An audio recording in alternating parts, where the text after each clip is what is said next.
नमस्कार प्यारे साथियों, मैं विशाल गौतम ऑन टू सरकारी नौकरी चैनल पर आपका पुनः स्वागत करता हूं।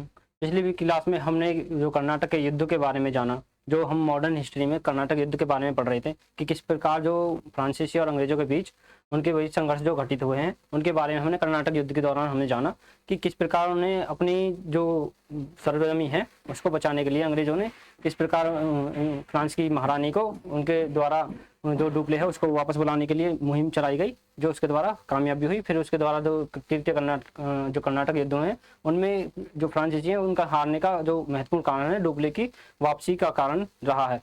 जो अगर आगे बात करें तो हम जिस तरह हमने फ्रांसिस, डेनिस और पुर्तगालियों की बात करी उसी प्रकार हम अंग्रेजों के बचने का काम करेंगे, बताने का काम करेंगे जो अंग्रेज किस प्रकार भारत में बसते हैं, किस प्रकार भारत में उनकी नज़र पड़ती है, किस प्रकार वो भारत में आते हैं। तो उसी के बारे में आज चर्चा करेंगे। देखिए इस क्लास में जो महत्वपूर्ण साबित होगी आपके लिए परीक्षा की दृष्टि से। बात करें अंग्रेजों की, ईस्ट इंडिया कंपनी है, ईस्ट इंडिया कंपनी जिनके संस्थापक किसे कहेंगे, अंग्रेजों द्वारा east India company.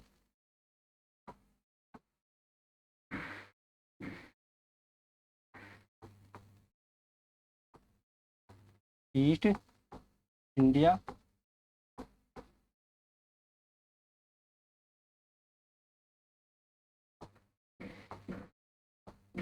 East India company जो किसके द्वारा, अंग्रेजों के द्वारा। इसके संस्थापक कौन है, अंग्रेजों के द्वारा। तो अंग्रेजों के बारे में यहाँ हम जानने का काम करेंगे कि किस प्रकार वो भारत में आते हैं और किस प्रकार उनका भारत में शासन व्यवस्था सुचारू रूप से, नियमित रूप से होने का काम करेगी। तो उसी के बारे में जानते हैं कि अंग्रेज सर्वप्रथम भारत में आने का काम करते हैं। तो सर्वप्रथम अंग्रेज कौन है जो भारत में आने का काम करता है? सर्वप्रथम भारत में स्थल भाग से, भारत में जो स्थल भाग से, जो कुछ अंग्रेज तो आए हैं पानी के द्वारा, यानी पानी के जहाजों के द्वारा, जैसे कि वास्को डी गामा हुआ जो हेक्टर नामक जहाज से भारत आने का काम करेगा। उसी प्रकार जो सर्वप्रथम भारत में अंग्रेज आने का काम किया गया है वो किसके द्वारा किया है? जो स्थल मार्ग से आया है, स्थल मार्ग से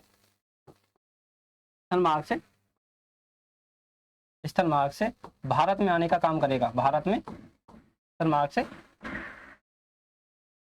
से आया है वह कौन है? सर्वप्रथम अंग्रेज जो स्थल मार्ग से भारत में आने का काम करेगा तो कौन है? John Milton hall. जॉन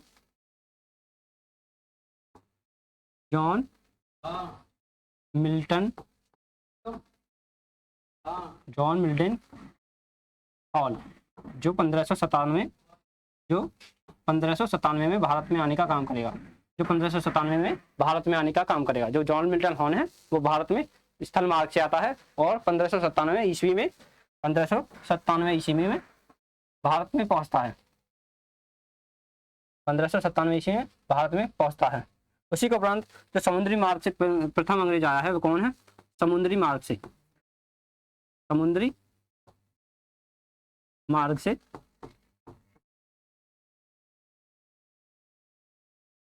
सर्वप्रथम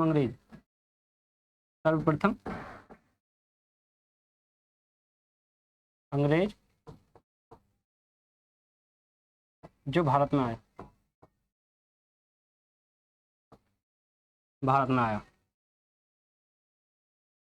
समुद्री मार्ग से कौन आया? जो सर्वप्रथम भारत में आने का काम करेगा तो कौन है? 1608 ईस्वी में कैप्टन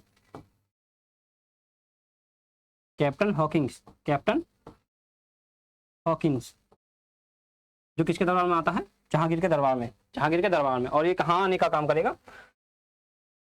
पानी के द्वारा आया है, लेकिन कौन से बंदरगाह पर पहुंचता है? तो ये सूरत के बंदरगाह पर, सूरत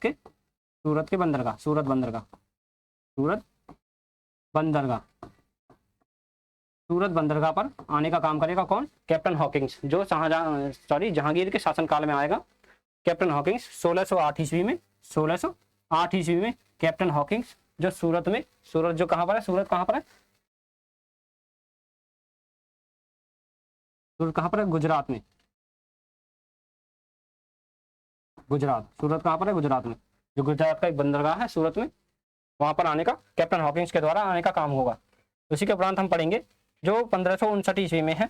1559 ईस्वी में लंदन में 1559 में ब्रिटेन में एक ऐसी कंपनी गठन करने का निर्णय लिया गया कि 1559 में एक ऐसी सुचारू रूप से एक मुहिम चलाई गई कि जो ईस्ट साइड के जो देश हैं उनमें व्यापार चलाने के लिए एक कंपनी का गठन किया गया। 1559 में कंपनी का गठन किया गया। 1559 ईस्वी में लंदन में पूर्व के देशों के साथ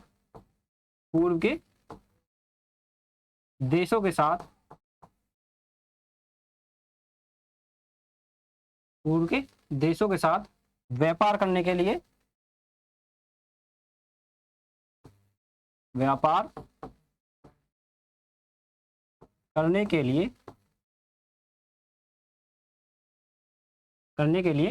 ईस्ट इंडिया कंपनी का गठन किया गया।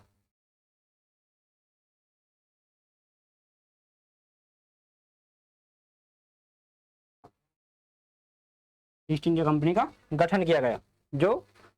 जो महारानी, जो उस टाइम की महारानी एलिजाबेथ प्रथम थी, उनके द्वारा इस कंपनी का गठन के लिए अनुमति दी गई। तो अनुमति कितने वर्षों के लिए दी गई? तो 15 वर्षों के लिए फरमान देकर इसको गठित किया गया। कौन सी? ईस्ट इंडिया कंपनी को 15 वर्षों का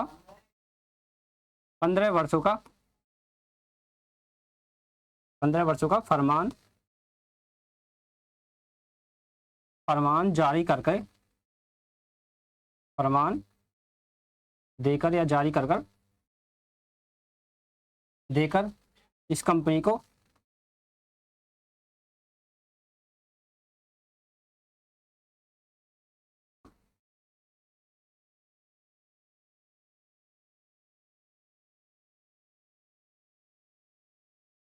अनुमति दी।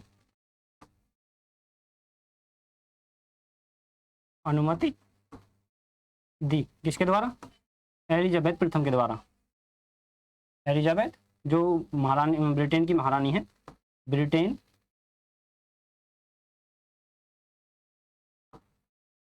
एलिजाबेथ प्रथम जो ब्रिटेन की महारानी है, उस टाइम की ब्रिटेन की महारानी। अगर क्वेश्चन बने कि जब ईस्ट इंडिया कंपनी का गठन हुआ तो उस टाइम पे ब्रिटेन की महारानी या महाराजा कौन थे? तो ब्रिटेन की महारानी वो कौन थी? एलिजाबेथ प्रथम। अगर पूछे कि ब्रिटेन की एलिजाबेथ जो महारानी हैं, उनके द्वारा ईस्ट इंडिया कंपनी को कितने वर्षों का फरमान देकर जारी किया गया? तो 15 वर्षों का फरमान देकर 15 वर्षों का एक परमिट दिया उन्होंने कि आप 15 वर्षों के लिए ये व्यापार करोगे ईस्ट इंडिया कंपनी के द्वारा। तो उन्होंने कितने वर्षों का? 15 वर्षों का फरमान देकर जारी कर दिया इस कंपनी को। किसके द्वारा? एलिजाबेथ द्वारा। इसी के उपरांत देखेंगे जो ईस्ट इंडिया कंपनी है भारत में, east India company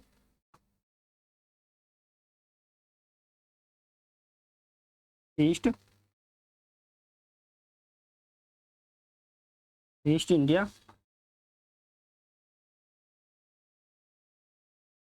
India company ने 1608 में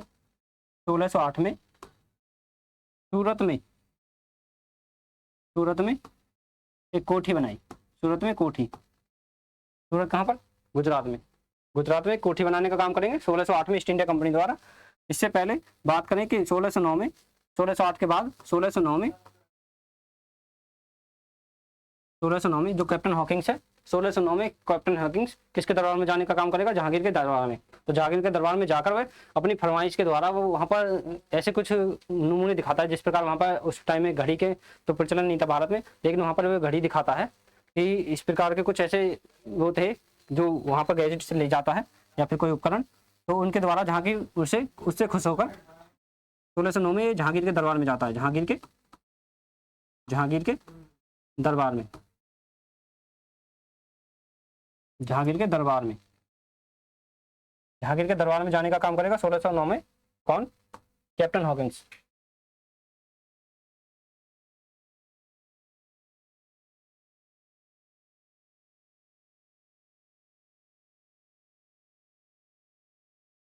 कैप्टन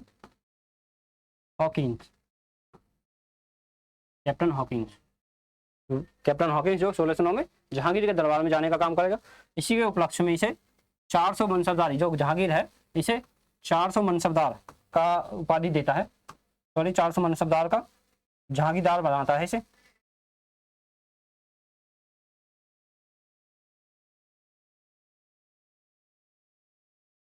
जहांगीर इसे इसी के उपलक्ष्य में इसे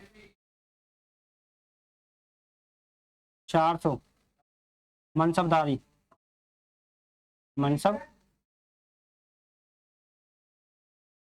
मनसबदारी का जहांगीर बनाता है, मनसबदारी का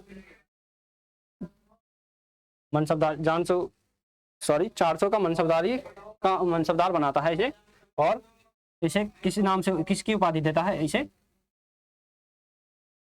और इसे उपाधि देता है उपाधि खान की उपाधि से नवाजता है इसे। खान की उपाधि को अंग्रेजी खान के उपाधि से इसे नवाजता है। तो इसके बाद कैप्टन हॉकिंस इसे कहाँ पर मिलता है, जहांगीर किसके कहाँ पर पहुंचता है, आगरा में मिलता है इसे। कहाँ पर मिलता है जहांगीर को, आगरा में जहांगीर के दरबार में इसे मिलता है। कौन, कैप्टन हॉकिंस। किस वर्ष, 1609 में। ईस्ट इंडिया कंपनी का गठन 1608 में, सॉरी ईस्ट इंडिया कंपनी ने जो पहली कोठी कहाँ पर डाली है, सूरत में। कहाँ, कितने वर्ष, 1608 में। 1609 में कैप्टन हॉकिंस जो है वो किससे मिलता है, जहांगीर के दरबार में जाकर जहांगीर से मिलता है, जहांगीर से मिलने का काम करेगा। तो जो कैप्टन हॉकिंस है, अगर इसके बारे में बात करें थोड़ी सी, जो ये कैप्टन हॉकिंस है इसे 2 भाषाओं का ज्ञान था। 2 भाषाएं इसे आती थी। पहली तुर्की इसे तुर्की भाषा का ज्ञान था। तुर्की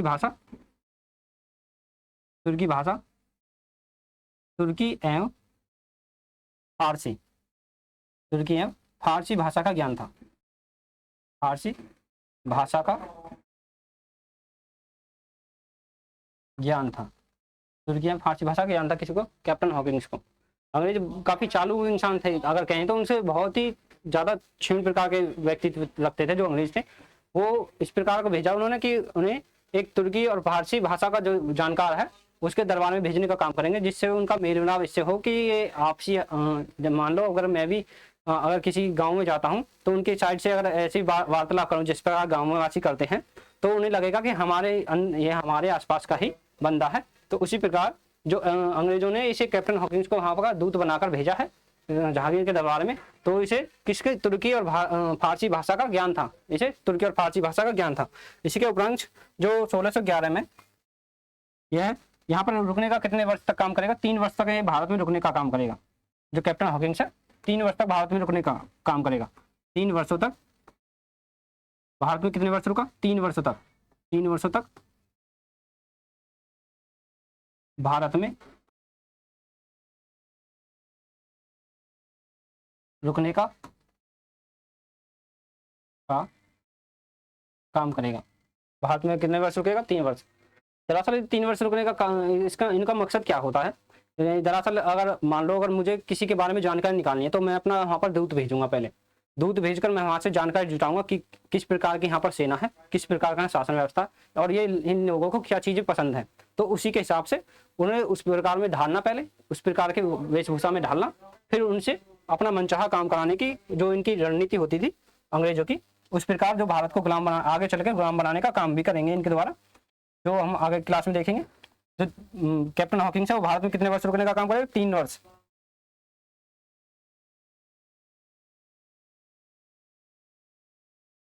और इसे किस उपाधि से नवाजा जाएगा, खान की उपाधि से। और 400 मनसबदारी का मनसबदार बनाया इसे किसके द्वारा, जहांगीर के द्वारा। और यह 1611 ईस्वी में 1611 ईस्वी में भारत से लौटने का काम करेगा। भारत से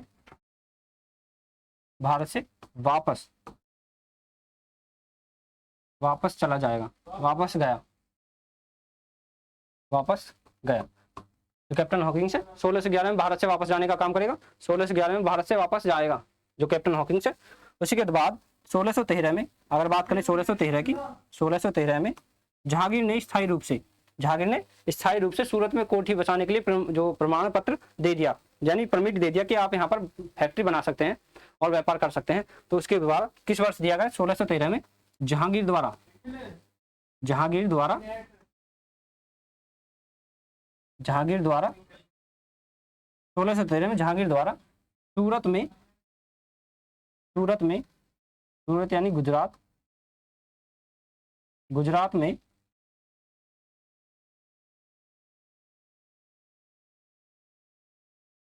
कोठी या कंपनी, या कह सकते हैं कंपनी बनाने की अनुमति दी।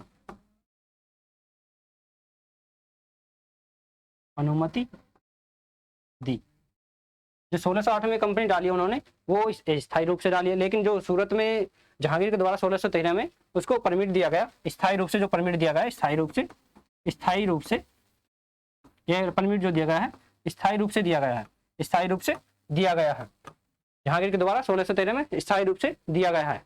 उसी के उपरांत देखेंगे हम, जो जहांगीर है इनको अंग्रेजों को स्थायी रूप से फैक्ट्री लगाने का काम कर देगा, फैक्ट्री लगाने के लिए परमिट दे देता है। उसी के बाद जो हॉकिंस जो 1611 में भारत छोड़कर चला जाता है, वापस चला जाता है 3 वर्ष तक। जो हॉकिंस है, बात करें हॉकिंस की थोड़ी सी, कैप्टन हॉकिंस।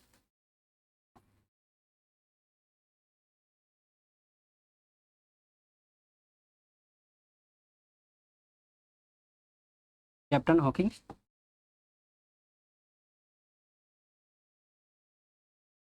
हॉकिंस जो है वापस जाने के बाद 1615 में फिर वापस आता है। जो 1611 में कैप्टन हॉकिंस जो है वापस आने, जो यहाँ से भारत से वापस चला गया इंग्लैंड की तरफ, लेकिन वो 1615 में फिर वापस आता है। 1615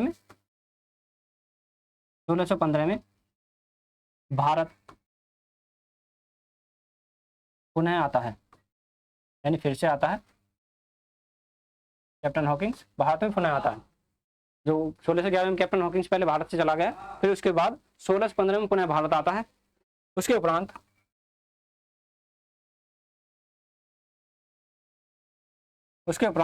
जो कैप्टन हॉकिंस है किस वर्ष 1615 में, और किस वर्ष गया 1611 में, और आया किस वर्ष है, जो भारत में आने का काम करेगा 1608 में। एक बार 1608 में आएगा और एक बार 1615 में आएगा, भारत में आएगा कैप्टन हॉकिंस जो है 1615 में आएगा। उसी के उपरांत जो 1613 में जो कैप्टन हॉकिंस है जो भारत में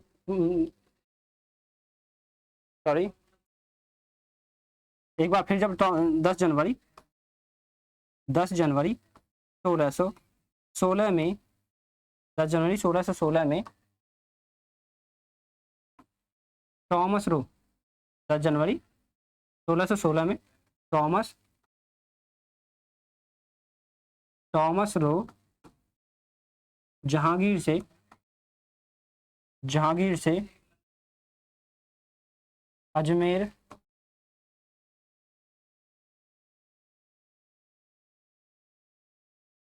अजमेर में जहांगीर से अजमेर में जो है टॉमस रो है वो 10 जनवरी 1616 में टॉमस रो जहांगीर से अजमेर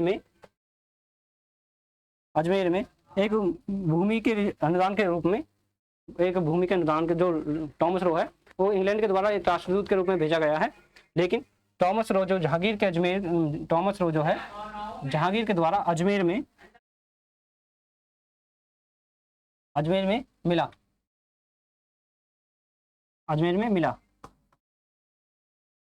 अगर बात करें कि टॉमस रो जहांगीर से कब मिला, तो 1616 में। कहाँ मिला? अजमेर में।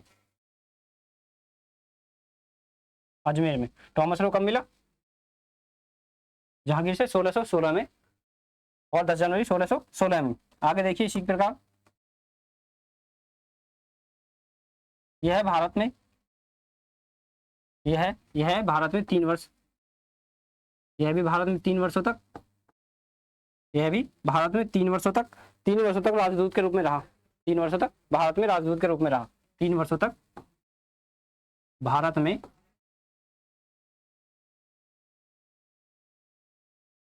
राजदूत के रूप में रहा। टॉमस रो भारत में राजदूत के रूप में 3 वर्षों तक रहा। टॉमस रो जो है थॉमस रॉ, जो फरवरी 1619 में वापस जाने का काम करेगा। 10 जनवरी 1616 को आता है और फरवरी 1619 को वापस चला जाता है थॉमस रो। लेकिन जो इन वर्षों में उसने 3 वर्षों में वो कहाँ पर रहा, इन 3 वर्षों में वो कहाँ कहाँ पर रहा, तो उसी के बारे में देखेंगे। इन 3 वर्षों में जो थॉमस रो है भारत में किन किन जगहों पर रहा, यानी उनमें उसने किन किन जगहों पर अपनी जो खोजबीन है, छानबीन कह सकते हैं, कुछ भी किस प्रकार से रहने का जो काम करता है, वहाँ पर देखने का अनुभव करता है कि यहाँ पर किस प्रकार की वेशभूषा या लोग किस प्रकार के, उनके बारे में जानकारी लेकर वो 3 वर्षों के बाद फरवरी 1619 में वापस चला जाता है। तो बात करें वो कहाँ कहाँ रहा, तो अंग्रेजों ने सूरत जो 1600 जो थॉमस रो है भारत के किस किस इलाकों में, एक बार तो अंग्रेज कुछ वर्षों तक अजमेर में, फिर उसके बाद इलाहाबाद और मांडू, इन 3 जगहों पर रहने का काम करेगा। अजमेर, इलाहाबाद,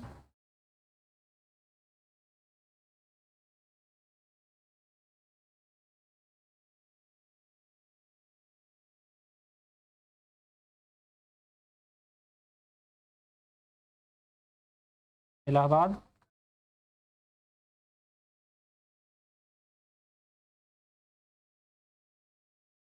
इलाहाबाद व मांडू, मांडू में रहा, मांडू में रहा। कौन? Thomas Roe. थॉमस रो कहाँ कहाँ? इलाहाबाद, अजमेर और मांडू में रहा जो थॉमस रो है। 3 वर्षों के बाद 1619 में वापस चला गया और 10 जनवरी 1619 को थॉमस रो भारत में आता है, जहाँ पर अजमेर से उसके अजमेर में उसकी जहांगीर से मुलाकात होती है। अजमेर में जहांगीर से उसकी मुलाकात होती है। उसी के उपरांत देखेंगे जो 1623 है, वर्ष 1623, वर्ष 1623 में उसने वर्ष 1623 तक, वर्ष 1623 तक अंग्रेजों ने सूरत में, वो देखते रहिए किस प्रकार अपने पैर पसारते रहते हैं। सूरत में भचौड़ में, अहमदाबाद में,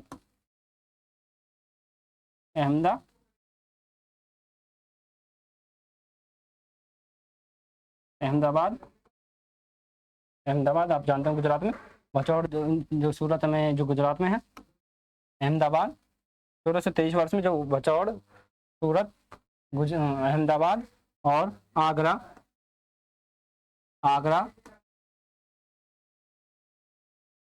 पटनम व अजमेर में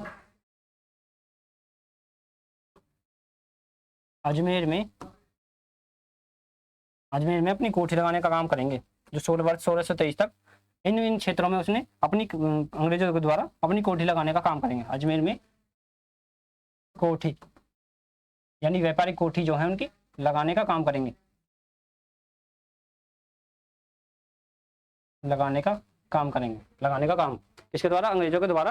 वर्ष 1623 के आते आते उन्होंने सूरत, भचौड़ और अहमदाबाद गुजरात, जो अहमदाबाद गुजरात में है, अहमदाबाद गुजरात, आगरा और पटना और अजमेर में कोठी लगाने का काम करेंगे।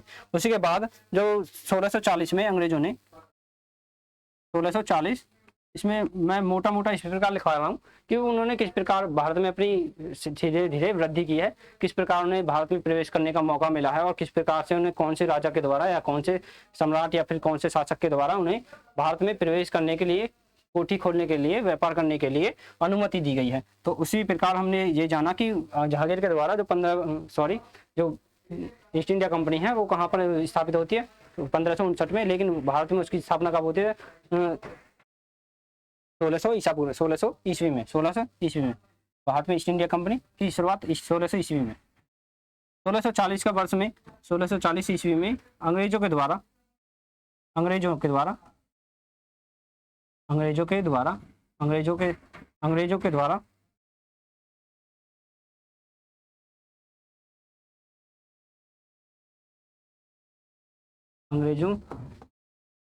ने अजमेर में अजमेर में कोठियाँ, अजमेर में कोठियाँ, अजमेर में, सॉरी अजमेर में नहीं, अंग्रेजों ने वर्ष 1640 में अंग्रेजों ने मद्रास नगर, मद्रास में, सॉरी मद्रास में, मद्रास में, मद्रास में एक नगर की स्थापना करते हैं। मद्रास नगर की, मद्रास में एक नगर की स्थापना करते हैं। वो कौन सा नगर है? मद्रास नगर में अंग्रेजों के द्वारा मद्रास नगर की स्थापना की गई। मद्रास में, मद्रास में नगर की स्थापना की गई। मद्रास नगर की स्थापना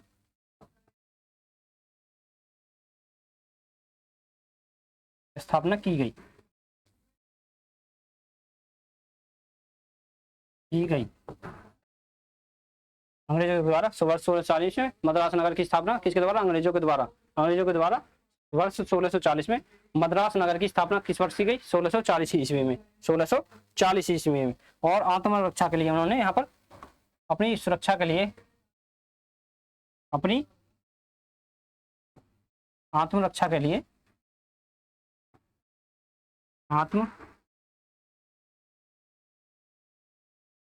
आत्मरक्षा के लिए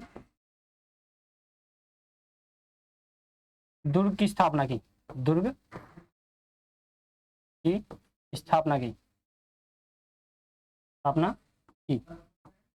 आत्मरक्षा कहें या फिर उन्होंने अपनी सिक्योरिटी या सेफ्टी के लिए अपने दुर्ग या किले की स्थापना की। दरअसल बात जो है अंग्रेजों की ये है कि वो धीरे धीरे अपने अंदर अंदर वो अपनी सेना को बनाए जा रहे थे। लेकिन उन्होंने क्या किया? आत्मरक्षा के नाम पर अपने दुर्ग की स्थापना की कि हम अपनी सुरक्षा के लिए, जो हमारी कंपनी थोड़ी बड़ी हो चुकी है तो हम इस समय अपनी सुरक्षा के लिए हम दुर्ग बनाना चाहते हैं, या ऐसा उन्होंने ऐसा दिखाया। लेकिन वहां अंदर ही अंदर वो अपने सैनिकों बढ़ाने का काम कर रहे थे।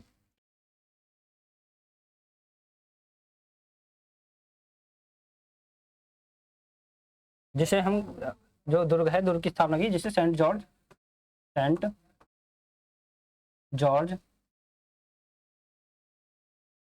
जो किले का दुर्ग है सेंट जॉर्ज, किले का क्या नाम? Saint George. दुर्ग सेंट जॉर्ज जो है किसकी स्थापना की उन्होंने? आत्मरक्षा के लिए सेंट जॉर्ज की स्थापना की, जो फोर्ट सेंट जॉर्ज है। फोर्ट यानी दुर्ग जो है, किला, फोर्ट सेंट जॉर्ज की स्थापना की किसके द्वारा? अंग्रेजों के द्वारा। जो अंग्रेज हैं वो अपनी आत्मरक्षा के लिए क्या करते हैं? सेंट जॉर्ज की स्थापना करने का काम करते हैं, सेंट जॉर्ज की स्थापना करने का काम करते हैं। तो 1661 में बात करें, 1661 की मोटी मोटी जो हमारे डेट्स हैं, 1661 में चार्ल्स द्वितीय, जो चार्ल्स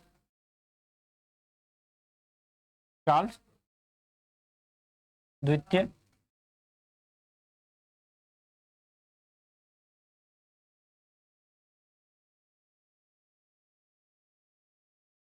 वर्ष 1661 में चार्ल्स द्वितीय फ्रांस की महारानी, राजकुमारी, फ्रांस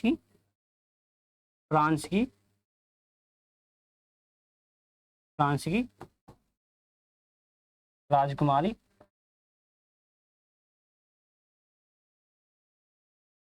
कैथरीन, फ्रांस की राजकुमारी जो है, ब्रिटेन के जो राजकुमार हैं चार्ल्स द्वितीय फ्रांस की राजकुमारी कैथरीन से विवाह करते हैं। कैथरीन से विवाह विवाह करते हैं।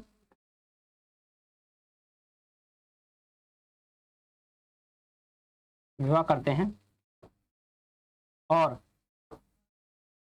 उस टाइम पे जो मुंबई था, जब वर्ष 1661 की बात करें तो इससे पहले जो मुंबई था वो किसके पास था? फ्रांसीसियों के पास। जो फ्रांसीसियों के पास था, तो फ्रांस की राजकुमारी जो है कैथरीन के विवाह में जो दहेज के रूप में चार्ल्स द्वितीय को क्या देते हैं? मुंबई को दहेज में दान कर देते हैं। मुंबई यानी बॉम्बे को दान कर देते हैं। और दहेज के रूप में दहेज के रूप में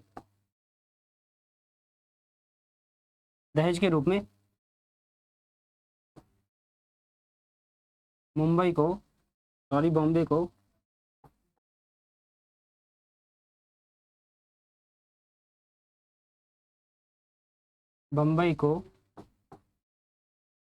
दहेज के रूप में बम्बई को देते हैं। किसे? अंग्रेजों को। मुंबई को अंग्रेजों को देते हैं,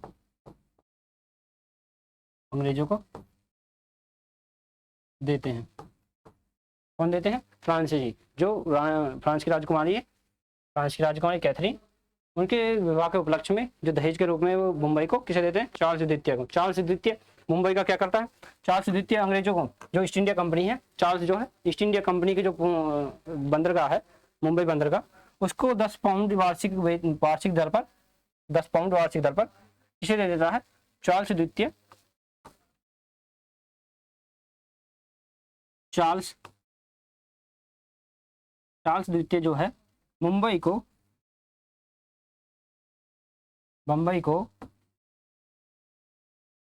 10 पाउंड वार्षिक, मतलब 10 पाउंड वार्षिक पर उसके बंदरगाह को किसे दे देता है? ईस्ट इंडिया कंपनी को, कि आप यहाँ पर अपना व्यापार कर सकते हैं ईस्ट इंडिया कंपनी के द्वारा, जो किसे दे दिए? मुंबई को 10 पाउंड वार्षिक वेतन पर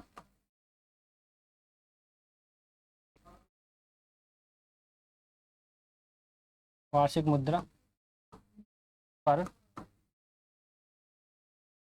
ईस्ट इंडिया कंपनी को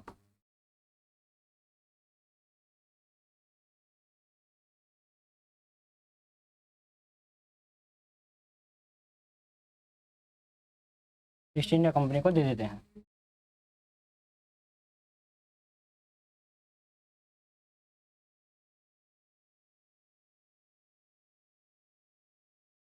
ईस्ट इंडिया कंपनी को दे देते हैं।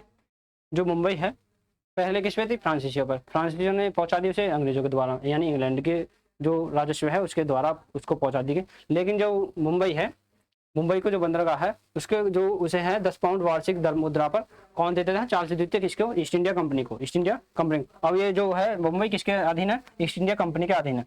जो मुंबई है वो किसके अधीन हो जाती है? ईस्ट इंडिया कंपनी को। ईस्ट इंडिया कंपनी अगर बात करें कि ईस्ट इंडिया कंपनी जो है किसके समकालीन, अगर इसकी स्थापना की बात करें ईस्ट इंडिया कंपनी की, अगर आपसे पूछा जाए कि ईस्ट इंडिया कंपनी किस भारतीय शासक के समकालीन में गठित हुई है, बनने का काम किया गया है, तो वो किसके शासनकाल में गठित हुई है? इसके समकालीन है। इसकी स्थापना अकबर के शासनकाल, अकबर के शासनकाल के दौरान गठित हुई।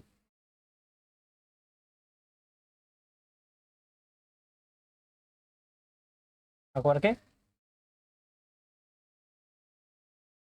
शासनकाल के दौरान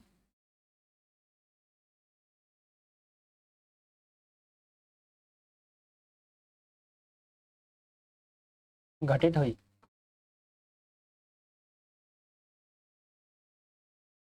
स्थापित हुई या घटित होने तक चाहिए, दौरान स्थापित हुई, स्थापित हुई। ईस्ट इंडिया कंपनी किसके समकालीन? अकबर के शासन के समकालीन गठित हुई। लेकिन जो इसको स्थापना यानी इसकी जो अनुमति देने का काम किसके द्वारा किया गया? जहांगीर के द्वारा इसको स्थापित कर दिया गया 1623 में। उसी के बाद उपरांत उन्होंने 1640 में अनेक जगह पर अपनी कोठियां बनाई, जैसे कि सूरत हुआ, अजमेर हुआ, पटना हुआ आदि में इनके द्वारा अपनी कंपनी स्थापना करने के काम किए गए। उसी के उपरांत हम बात करें तो मुंबई है। अगर आपने मुंबई के बारे में थोड़ा बहुत सोचा होगा कि मुंबई की स्थापना आखिरकार करी किसने? मुंबई की स्थापना किसके द्वारा की गई? मुंबई की स्थापना मुंबई की स्थापना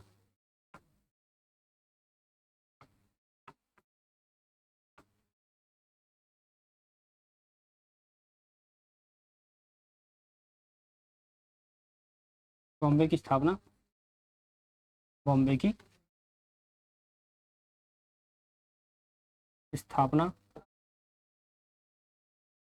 की स्थापना किसके द्वारा की?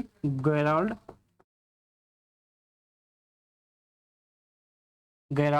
आंगियार के द्वारा। गेराल्ड आंगियार के द्वारा बॉम्बे की स्थापना की गई।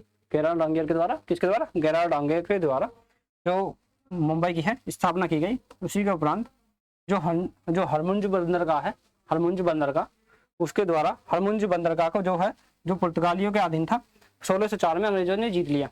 1604 में हरमुंज बंदरगाह किसके द्वारा किससे जीत लिया गया? पुर्तगालियों से। 1604 में जो हरमुंज बंदरगाह है, जो हरमुंज हरमुंज बंदरगाह बंदरगाह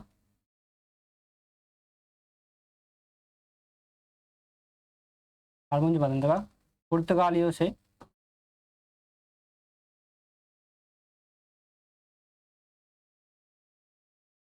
पुर्तगालियों से 1604 में अंग्रेजों के द्वारा हरमुंज बंदरगाह पुर्तगालियों से 1604 में अंग्रेजों के द्वारा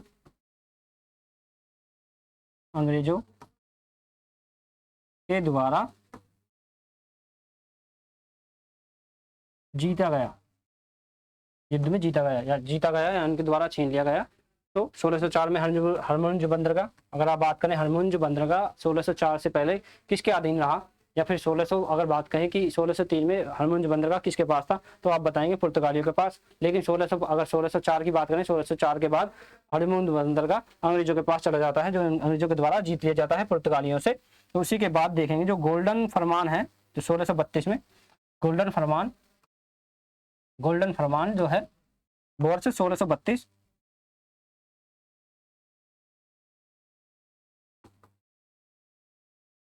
वर्ष 1632 में एक गोल्डन फरमान जारी किया गया। गोल्डन फरमान जारी किया गया जो 1632 में एक गोल्डन फरमान जारी किया गया, जो गोलकुंडा ये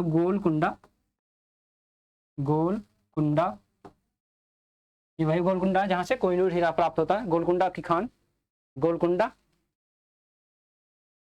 के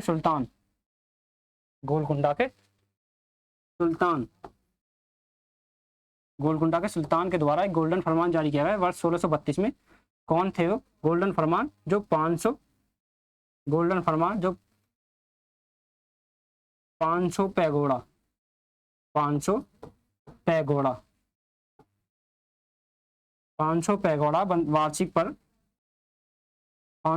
वार्षिक पर बंदरगाह, जो वहां का बंदरगाह है, वार्षिक बंदरगाह दिया गया। जो बंदरगाह वार्षिक 500 वार्षिक पकड़, मुंबई कितने 10 पाउंड वार्षिक 10 पाउंड पर जो है 10 पाउंड वार्षिक पर दे दी गई, और पैगोड़ा 500 पैगोड़ा पर, यानी मुद्रा जो गोलकुंडा की जो मुद्रा है पैगोड़ा, जो 500 पैगोड़ा पर बंदरगाह दे दिया गया। गोल्डन फरमान जारी किया गया कि आप जो गोल्डन फरमान है वो इससे कि आप इस बंदरगाह से बिना किसी स्थायित्व करके आप यहाँ पर शासन व्यापार कर सकते हैं। बंदरगाह दिया गया गोलकुंडा के शासक के द्वारा, और ये एक ऐसा महत्वपूर्ण फरमान था जो अंग्रेजों को स्वतंत्र रूप से व्यापार करने की आज़ादी मिल गई थी। व्यापार को अच्छी तरह से बढ़ाने के लिए उन्हें गोल्डन फरमान प्रदान कर दिया गया, जो गोलकुंडा के शासक के द्वारा दिया गया। जब औरंगजेब की मृत्यु के पश्चात जब औरंगजेब की मृत्यु हुई तो एक ऐसा स्थायित्व था, जब औरंगजेब था तब तक अंग्रेजों के अपनी लिमिट में रहा करते थे। लेकिन जैसे ही औरंगजेब की मृत्यु के उपरांत औरंगजेब की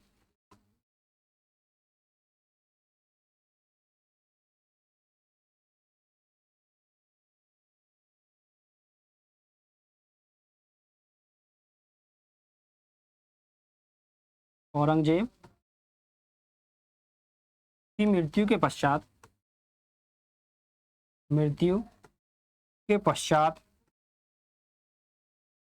औरंगजेब की मृत्यु के पश्चात औरंगजेब की मृत्यु कब हुई? 1632 ईस्वी में। 1632 ईस्वी में औरंगजेब की मृत्यु 1632 में, सॉरी 1632 नहीं,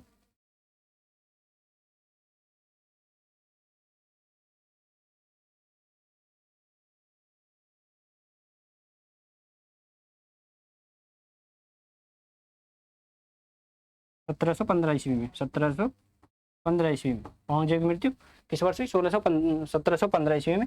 मृत्यु के पश्चात कंपनी ने, जो ईस्ट इंडिया कंपनी है, कंपनी ने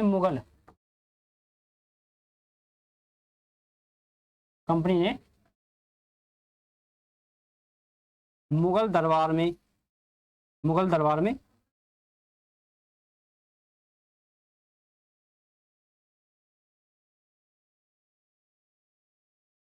मुगल दरबार में जॉन सरमन की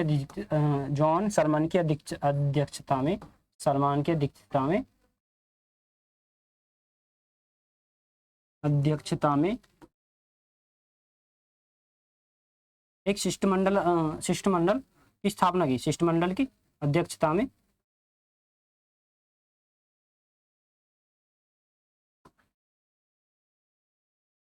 शिष्टमंडल की स्थापना की। क्या था शिष्टमंडल? बात करें शिष्टमंडल की, क्या था शिष्टमंडल? शिष्टमंडल में एक विलियम हॉकिंस के द्वारा जो शिष्टमंडल के द्वारा सुनिए एक शिष्टमंडल ऐसा था कि उसमें कैप्टन किसके द्वारा? जॉन सरमन की अध्यक्षता में, यानी इनके मंडल के द्वारा एक शिष्टमंडल स्थापना की गई। उसमें एक ऐसा शल्य चिकित्सक आया जिसमें बंगाल के उसमें जो मुगल कैप्टन हॉकिंस के द्वारा एक फर्रुखसियार जो अध्यक्ष था, शासनकाल के फर्रुखसियार शासक के, उसको एक अत्यंत भयंकर बीमारी हुई। उसके उपलक्ष्य में वहां पर एक शल्य चिकित्सा जो ब्रिटेन से लाए गए, इसके अध्यक्षता में किसकी? जॉन सरमन के द्वारा एक शल्य चिकित्सा है जिनके द्वारा उनका उपचार किया गया। फर्रुखसियार का वो किया गया उपचार, और उपचार के दौरान वह सही हो गया, यानी उपचार से वह स्वस्थ हो गया। उपचार से किसके अध्यक्षता? अगर आपसे पूछा जाए कि जॉन सरमन की अध्यक्षता में शिष्टमंडल की स्थापना की। शिष्टमंडल की स्थापना की। शिष्टमंडल क्या था? तो शिष्टमंडल यही था कि उसमें फर्रुखसियार की अत्यंत गंभीर रोग के कारण जो हालत थी खराब हो गई, तो उसी के दौरान शिष्टमंडल के द्वारा फर्रुखसियार की हेल्थ को सुधारने के लिए शल्य चिकित्सक एक ब्रिटेन से आने का काम करेंगे। शिष्टमंडल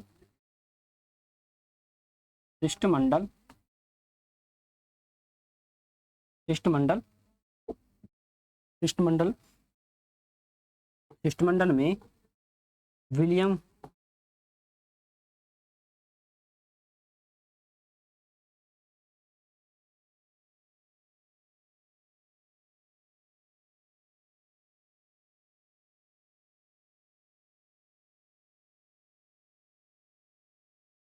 विलियम हैमिल्टन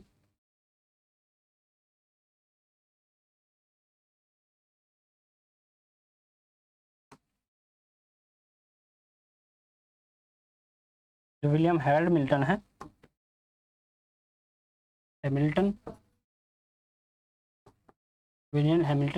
हैमिल्टन कौन है? शल्य चिकित्सक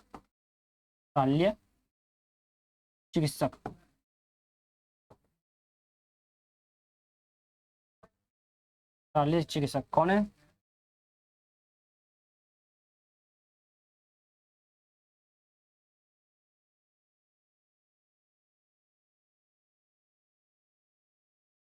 शल्य चिकित्सक यानी चीर फाड़ करने वाले जो डॉक्टर होते हैं उन्हें क्या कहते हैं? शल्य चिकित्सक। हिंदी में जो ट्रीटमेंट करने वाले डॉक्टर होते हैं जैसे सर्जरी वाले, तो उन्हें क्या कहते हैं? शल्य चिकित्सक यानी जो सर्जरी डॉक्टर है वो कौन है? William Hamilton. शिष्टमंडल के उपलक्ष्य में जो आने का काम करेगा विलियम हैमिल्टन, जो शल्य चिकित्सक है, वो किसका? फर्रुखसियार का इलाज करेगा। फर्रुखसियार का जिसने फर्रुखसियार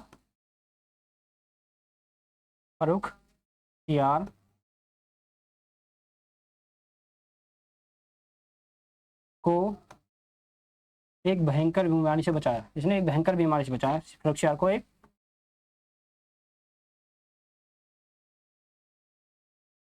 भयंकर बीमारी से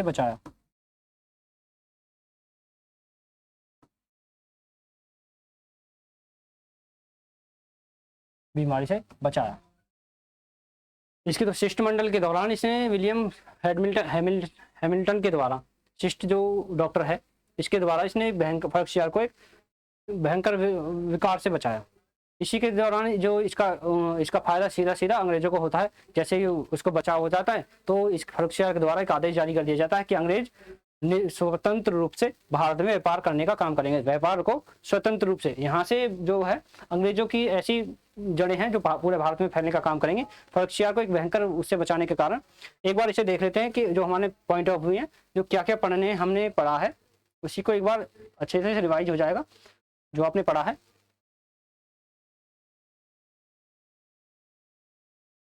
ये थी जो ये क्लास है जो अंग्रेजों के बारे में बताने का काम करेगी, जिसमें हमने जाना कि किस प्रकार अंग्रेज भारत में अपना काम, अपनी व्यापार व्यवस्था को बढ़ाने का काम करेंगे, किस प्रकार उन्होंने उन्हें बढ़ाया है और किस प्रकार से भारत में अपनी क्षमता को बढ़ाने का काम किया है और कैसे कैसे वो भारत में पनपे हैं।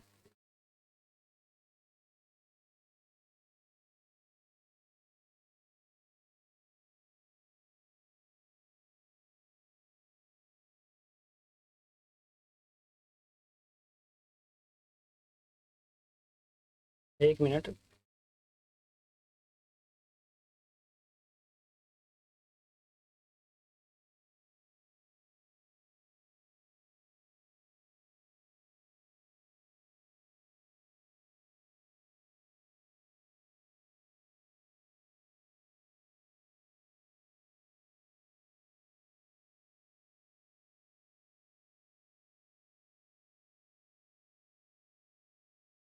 जो मोटे मोटे तौर पर हमने पढ़ा है एक बार उसे देख लेते हैं point wise. East India company जो भारत में बसने का, जो भारत में 1600 ईसा पूर्व में, 1600 ईस्वी में, सॉरी ईसा पूर्व नहीं, 1600 ईस्वी में भारत में आने का काम करेगी। इसकी स्थापना 1600 ईस्वी में हुई अंग्रेजों के द्वारा। सर्वप्रथम भारत में स्थल मार्ग से जो भारत में अंग्रेज है, वो जो सर्वप्रथम भारत में अंग्रेज जो है स्थल मार्ग से आने वाला वो कौन है? जॉन मिल्टन जो है 1597 में भारत आने का काम करेगा। कितने? 1597 में। 1498 में जो सर्वप्रथम भारत में आएगा पुर्तगाली, और अंग्रेज जो सर्वप्रथम भारत में आएगा 1597 ईस्वी में। 1597 ईस्वी में किसके, अगर ये बात करें 1597 में किसका शासनकाल था?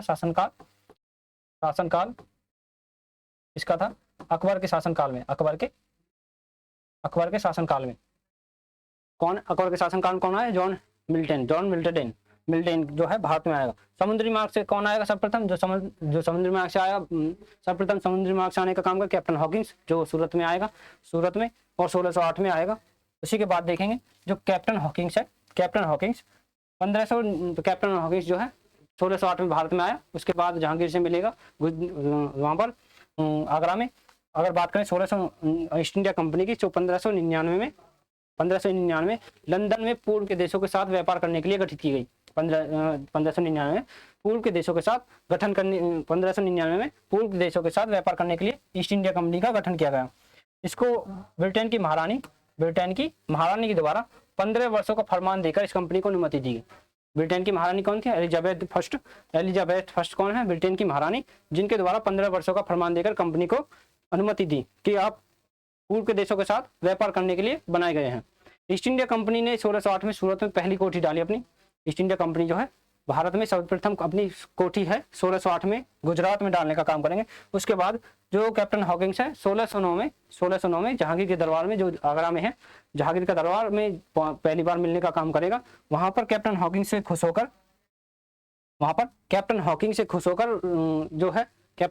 खुश होकर जहांगीर इसे 400 मनसबदार बना देता है और इसे खान की उपाधि देता है। इस जो कैप्टन हॉकिंस है उसे 2 भाषाओं का ज्ञान, यानी तुर्की और फारसी भाषा का ज्ञान था। अगर बात करें कि कोई सा अंग्रेज को तुर्की या फारसी भाषा का ज्ञान था, तो आप बताएं कैप्टन हॉकिंस ही ऐसा था जिसे तुर्की और फारसी भाषा का ज्ञान था। यह 3 वर्षों तक भारत में रुका और 1611 में भारत से गया। उसके उपरांत 1611 में जाने के बाद फिर 1615 में भारत में आएगा। 1613 में जहांगीर द्वारा गुजरात में कंपनी बनाने की अनुमति दी। अब जहांगीर के द्वारा 1613 में कंपनी बनाने या कोठी बनाने का अनुमति किससे ली? जहांगीर के द्वारा। तो कैप्टन हॉकिंस 1615 में पुनः भारत आया। 1615 में पुनः भारत आया। 10 जनवरी 1616 में थॉमस रो, जो जहांगीर से अजमेर